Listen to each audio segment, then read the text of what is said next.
There is something that has always quietly unsettled me about the way we think about our eyes. We treat them as if they are fixed things, lenses that either work or they don't, structures that decline on a schedule we cannot influence, organs that simply age the way everything ages, without much say from us. For most of my life, I believed that. I think most people do. But a few years ago, something shifted in how I understood that assumption. Not dramatically, not overnight. It happened the way real understanding usually happens, slowly, through a series of small observations that eventually added up to something I could no longer ignore. It started with a simple question I couldn't answer. I had been noticing for months that my vision in the evenings felt different from my vision in the mornings.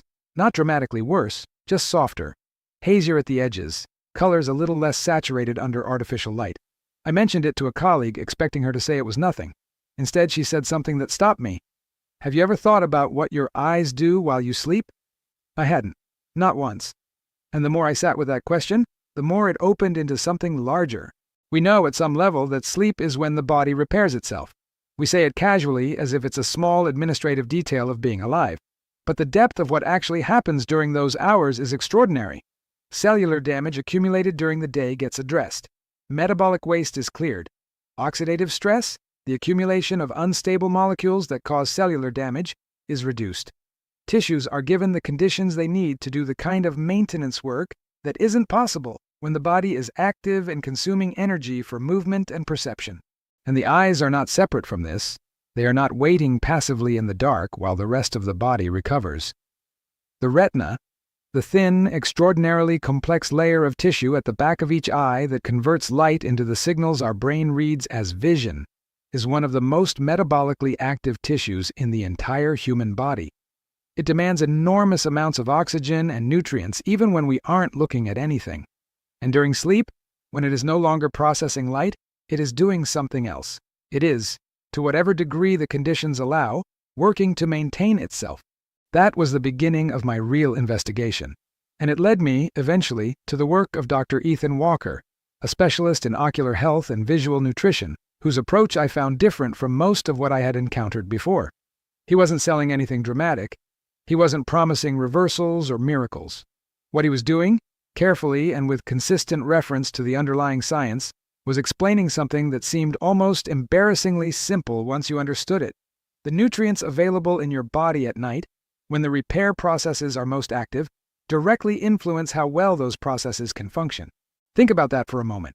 The retina, like all tissue, requires antioxidants to protect against oxidative damage. It requires specific carotenoids, compounds like lutein and zeaxanthin, that are physically incorporated into the macula, the central region of the retina responsible for sharp, detailed vision. It requires vitamins that support cellular integrity and reduce inflammation.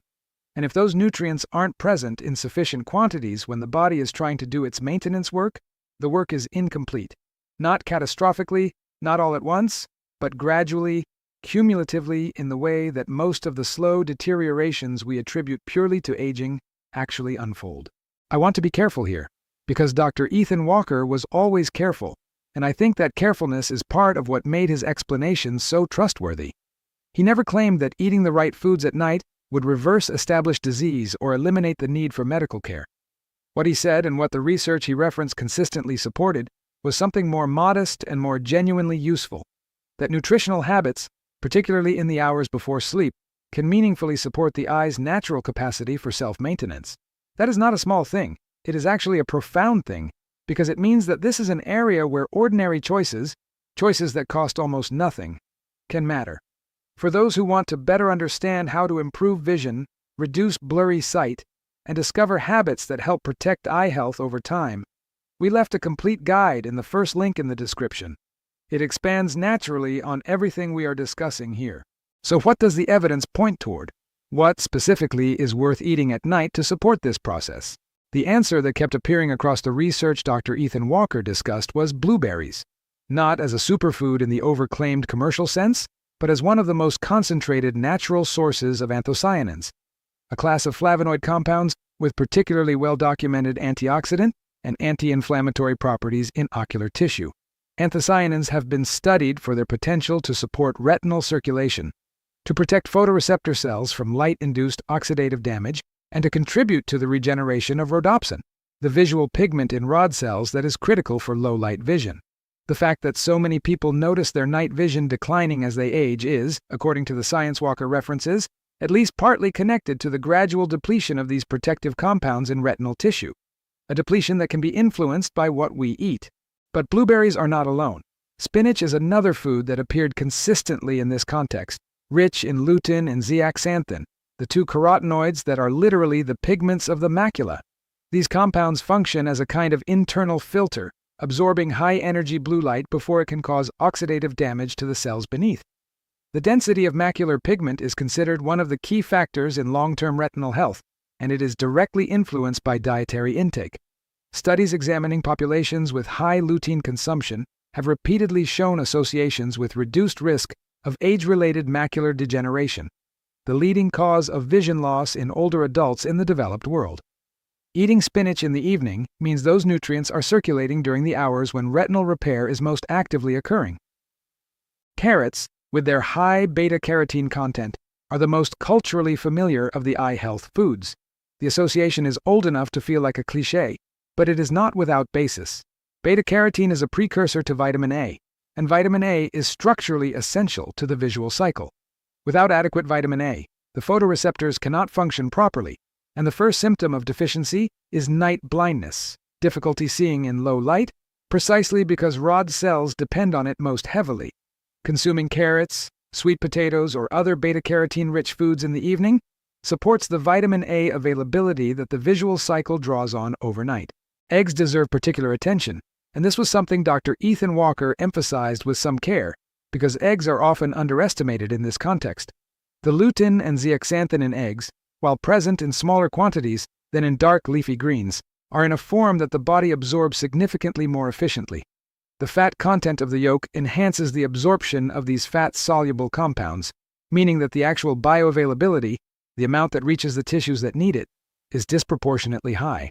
An egg eaten in the evening, particularly for someone who doesn't regularly consume large amounts of greens, can make a meaningful contribution to macular pigment density over time. What ties all of this together is not any single food or any single nutrient, but the underlying logic that Dr. Ethan Walker returned to throughout his explanations. The body's capacity for self-repair is real, it is active during sleep, and it is sensitive to the resources available to it.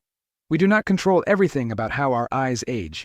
Genetics matter, environmental exposures matter. The cumulative effects of a lifetime of light exposure, of illness, of inflammation. All of these play roles we cannot fully reverse.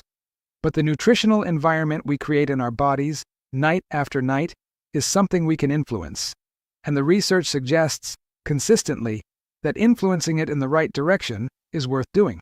If you want to learn practical ways to maintain good vision, avoid cataracts, and discover which vitamins help support your eye health, we placed a simple guide in the first link in the description that summarizes everything in a clear and practical way. What I find most compelling about all of this, when I step back from the details, is how it reframes the relationship between daily habit and long-term outcome. We tend to think of eye health as something that happens to us, something we manage reactively with glasses and checkups and eventually, perhaps, with interventions.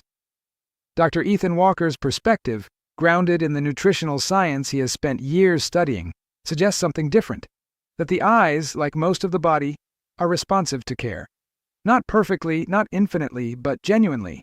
That what you put into your body in the quiet hours before sleep is a form of communication with tissues that are working through the night to stay functional. I still have my evening haziness sometimes. Vision is complicated and I am not pretending otherwise. But I eat differently now in the evenings than I did before I started asking these questions. More blueberries with dinner, more spinach in the last meal of the day, eggs regularly, small things, consistent things. The kind of things that don't feel dramatic until you understand why they might matter. And then they feel, somehow, like exactly the right response to something you finally understand.